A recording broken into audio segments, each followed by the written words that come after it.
চাঁদের সাইদির ছবি দেখে উন্মত্ত করে যারা নামিয়েছে মূল ক্রিমিনাল তো তারা চাঁদের ছবিটি আপনারা প্রচারণা করেছেন, এই গুজব ছড়ানো হয়েছে, এটা সত্য।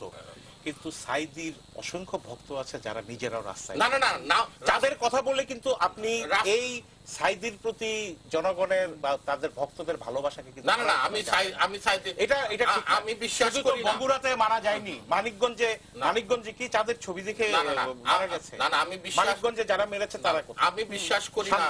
কত জায়গায় শওকত ভাই আমি বিশ্বাস করি না এত বড় নিকৃষ্ট যুদ্ধাপরাধীদের কোন ভক্ত থাকতে পারে। মানে এটা আপনি বলতে হবে না, এটা উস্কানো হচ্ছে। এটা উস্কানো হচ্ছে। দেলোয়ার হোসেন সাঈদীর ভক্ত প্রচুর আছে, তার সিডি ওয়াজের ক্যাসেট সবচেয়ে বেশি বিক্রি হয়। আপনি শুনেন, এটা আপনার ব্যক্তিগত না আপনি বললে তো হবে না যে ভক্ত থাকবে। শওকত ভাই তো একজন ভক্ত, মানে না হলে তো।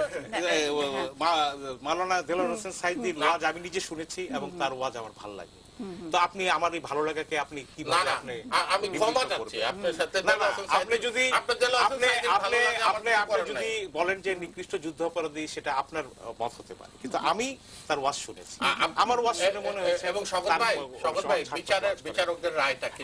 আমার কথা হচ্ছে যে ভাই আমারও মত প্রকাশের অধিকার থাকতে হবে। আপনি সাঈদীর বিরুদ্ধে বলবেন, আমারও সাঈদীর পক্ষে বলার, যুদ্ধাপরাধী হলে তার ব্যক্তিগত গুণ নিয়ে আচার আচরণ নিয়ে আমি কথা বলতে পারবো না।